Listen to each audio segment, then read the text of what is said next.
शुभ मध्याह्न बच्चों, मैं अशोक कुमार देहरी, आपका हिंदी विषय आचार्य। आज की कड़ी में आप सबका स्वागत करता हूं। आज हम कक्षा 11वीं विषय हिंदी वितान भाग 1 के अंतर्गत देखेंगे पाठ आलो अंधारी, जो लंबे समय से हम इस पर चर्चा करते आ रहे हैं और इसे लिखा है बेबी हालदार ने। पाठ पर चर्चा करें इससे पहले मैं आपसे अनुरोध करना चाहूँगा, यदि अब तक आपने हमारे चैनल को सब्सक्राइब नहीं किया है तो प्लीज़ सब्सक्राइब कीजिए, लाइक कीजिए, कमेंट कीजिए और शेयर भी कीजिए। और यदि आपने सब्सक्राइब किया है तो आपको कोई आवश्यकता नहीं, सब्सक्राइब एक बार होती है, लाइक कमेंट और शेयर बार बार होते हैं। इसके पूर्व हमने देखा था कि किस प्रकार तातूस के एक बंधु ने बेबी को चिट्ठी लिखा था और इस चिट्ठी में किस प्रकार से उन्हें प्रेरित की थी। आज हम उसके आगे के विषय पर चर्चा करेंगे। जेठू इसी तरह मेरा उत्साह बढ़ाते थे। अकेले जेठू ही ऐसा करते हों यह बात नहीं थी, और भी कई लोग थे। दिल्ली में जेठू और तातूस के एक बंधु रमेश बाबू थे। बंधु अर्थात तातूस के एक मित्र थे जिनका नाम था रमेश। मैं जो लिखती वह सब तातूस उन्हें फ़ोन पर सुनाते। एक दिन फ़ोन पर बात करने के बाद वह मुझसे बोले, देखो तुमने यह जो लिखा है वह मेरे बंधु को बहुत बहुत अच्छा लगा, अर्थात उनके मित्र को वह बहुत ही अच्छा लगा, एनी फ्रैंक की डायरी की तरह। मैंने पूछा, यह एनी फ्रैंक कौन है? तो यहाँ पर जो एनी फ्रैंक नाम आया है, आइए आपसे हम चर्चा करा दें। The diary of young girl, इस नाम से बहुत ज़्यादा चर्चा आई और यह एनी फ्रैंक द्वारा लिखित डायरी है। यह डच भाषा में लिखा हुआ है, बहुचर्चित और लोकप्रिय साहित्य माना जाता है। और इसकी पहली बार प्रकाशन की बात करें तो 25 जून 1947 को यह पहली बार प्रकाशित हुई थी।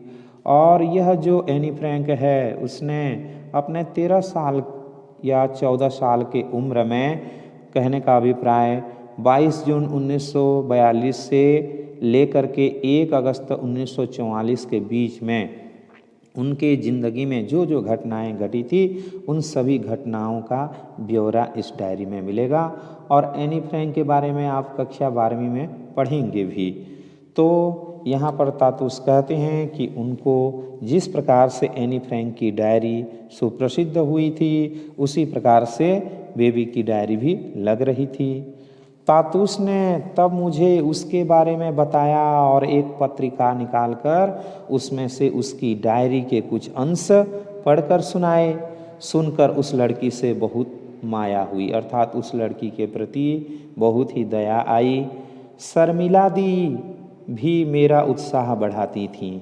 और एक नाम आया शर्मिला दी, वह मेरी ही वयस की थी, अर्थात बेबी के उम्र की ही थी। और जेठी की बंधु थी, अर्थात उनके जो जेठ थे उनके बंधु भी थी, अर्थात मित्र थी। वह कोलकाता ही में कहीं पढ़ाती थीं, पढ़ाने का काम करती थीं। उनकी चिट्ठियों से मालूम पड़ता कि वह मुझसे कितना स्नेह करती थीं। वैसा स्नेह मुझे और किसी से नहीं मिला। मैं सोचती कि सचमुच इतने दिनों बाद मुझे एक सहेली मिली। मैंने उन्हें तब तक देखा नहीं था। उनकी चिट्ठियाँ पढ़कर बार बार इच्छा होती कि उनके साथ बातें करूं, हंसूं, खेलूं, यह करूं, वह करूं। उनसे पूछूं, शर्मिला दी हम एक दूसरे से कब मिलेंगे? कभी मिल भी सकेंगे या नहीं? मिलने पर मैं तुम्हें धन्यवाद कैसे दूंगी? एक दिन घर में एक अलमारी की चीज़ें पोंछते समय मैंने वहाँ एक फ़ोटो एल्बम देखा। मैं उसे खोलकर तस्वीरें देखने लगी।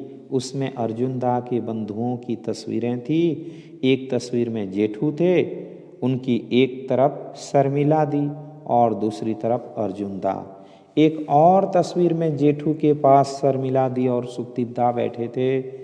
जेठू और शर्मिला दी को तब तक केवल उन्हीं तस्वीरों में देखा था, मिली कभी नहीं थी। उन्हें अपनी आँखों से देखने की बहुत इच्छा होती थी। शर्मिला दी जब मुझे चिट्ठी भेजती तो साथ में मेरे जवाब देने के लिए तरह तरह की सुंदर आकृतियों में सादे कागज काट कर रख देती। अर्थात वह तरह तरह के कार्य करके उन्हें चिट्ठी भेजती थीं आर्टिफिशियल तरीके से। शर्मिला दी लेखिका थीं, अर्थात वह लिखने का कार्य करती थीं बेबी की तरह ही। उनकी एक किताब छप चुकी थी और पत्रिकाओं में उनकी कहानियाँ छपती रहती थीं। वह मुझे प्यार करती थीं और मेरे बच्चों के हाल चाल पूछती रहती थीं।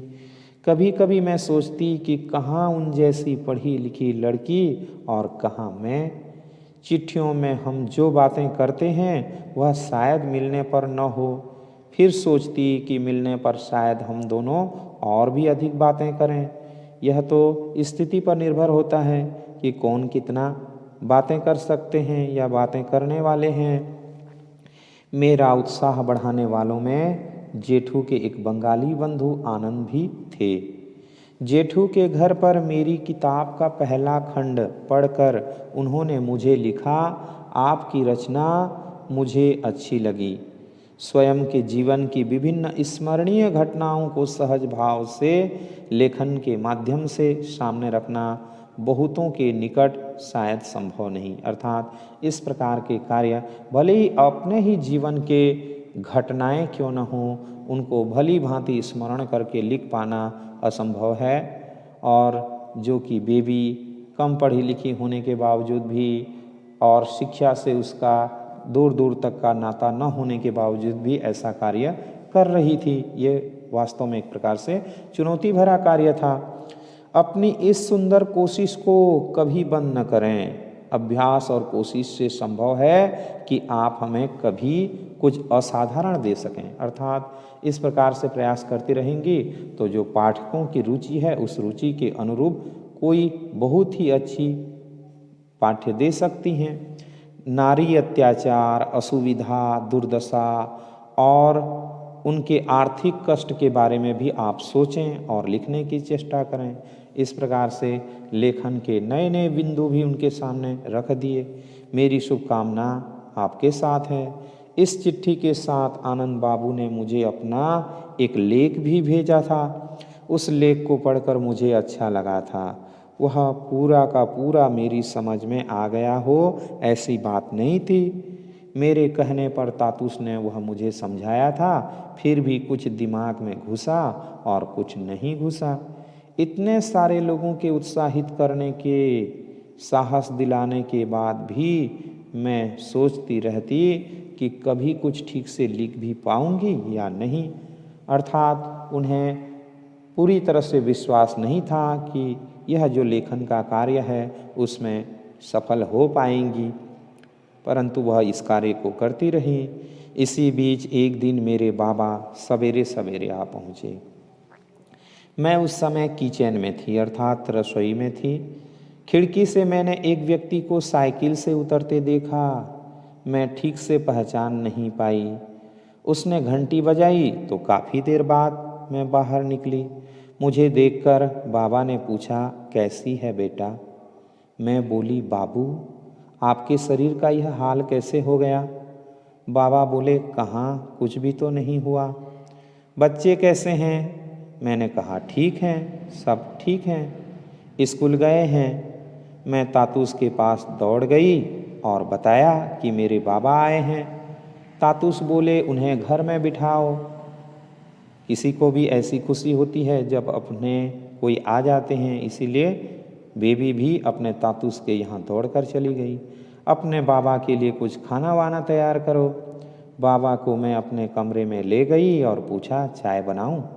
वह बोले, नहीं, रहने दो, इतनी गर्मी में चाय। मैंने जल्दी से एक गिलास शरबत बनाकर उन्हें दिया।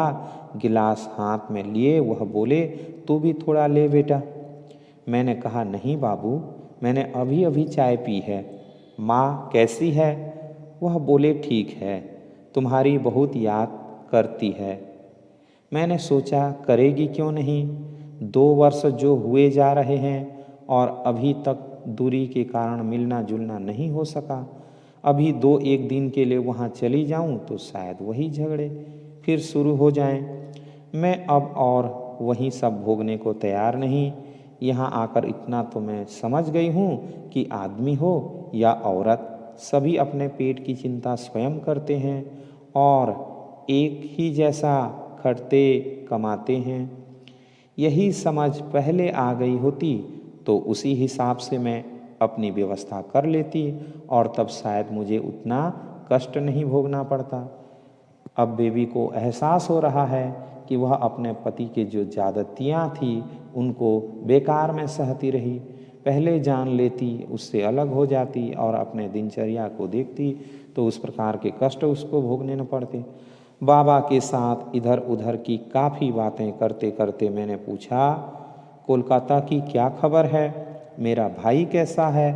माँ कैसी है? बाबा बोले, माँ, तेरी माँ, तूने कुछ सुना नहीं लगता है, क्यों? बाबा मेरे मुंह की ओर थोड़ी देर देखते रहे। वह शायद सोच रहे थे कि बताने से कहीं यह रोने न लग जाए। इसे सच सच बताना ठीक होगा या नहीं? शायद बता ही देना चाहिए, क्योंकि यह तो अभी भी यही सोच रही है कि इसकी माँ जीवित है। ऐसे में न बताना तो भूल होगी। बाबा शायद यही सब सोच रहे थे। उन्हें चुप देख मैंने बाबू कहकर उन्हें बुलाया तो वह चौंक गए। मैंने देखा उनकी आंखें भर आई है। तब मुझे लगा कि मेरी माँ शायद नहीं रही। मेरे मुंह से निकल पड़ा, क्या हुआ बाबू? माँ की तबीयत तो ठीक है? बाबा रुद्ध गले से बोले, तेरी माँ तो 6-7 मास हुए दुनिया छोड़कर चली गई। तेरी माँ नहीं है? क्यों? तेरा दादा तो वहाँ गया था, उसने तुझे नहीं बताया? मैं बोली, नहीं तो, मुझे किसी ने नहीं बताया। मैं थोड़ी देर बाबा के सामने सिसक सिसक कर रोती रही और मैं कर भी क्या सकती थी। एक बार सुना था कि अस्पताल में भर्ती है, मुझे लगता है अभी उसकी मृत्यु हो गई थी। उसके बाद उसकी कोई खबर नहीं मिली।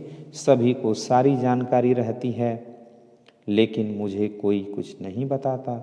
मेरे दादा, बौदी, भाई कोई बहुत दूर तो रहते नहीं थे, अर्थात उनके जो भाई और भाभी हैं वह ज़्यादा दूर नहीं रहते थे। रिक्शे में 10 रुपया भाड़ा लगता, फिर भी कोई एक बार भी मुझे बताने नहीं आया, अर्थात बेबी की खोज खबर नहीं लेते। बीच में मैं कई बार वहाँ गई भी, लेकिन तब भी किसी ने कुछ नहीं कहा। मैं हर समय सोचती रहती थी कि जैसे भी हो एक बार माँ के पास ज़रूर जाऊँगी। इतने दिन यहाँ सोचती आ रही थी और अब सुनने को मिला मेरी माँ हम लोगों को छोड़ चली गई। मुझे पता चला था कि माँ अब अस्पताल में भर्ती थी, तब मेरे छोटे भाई ने बाबा के पास जाकर उनसे कहा था कि वह उन्हें माँ से मिलाने ले जाएगा। बाबा नहीं गए। वह क्यों जाते? उन्हें जाने की दरकार ही क्या थी? उन्हें किस चीज़ का अभाव था? बाबा का जाना उचित होता। मुझे लगता है वह जानते थे कि माँ नहीं बचेगी, फिर भी नहीं गए। तो आज के लिए इतना ही। आशा करता हूँ आज का वीडियो आपको ज़रूर अच्छा लगा होगा।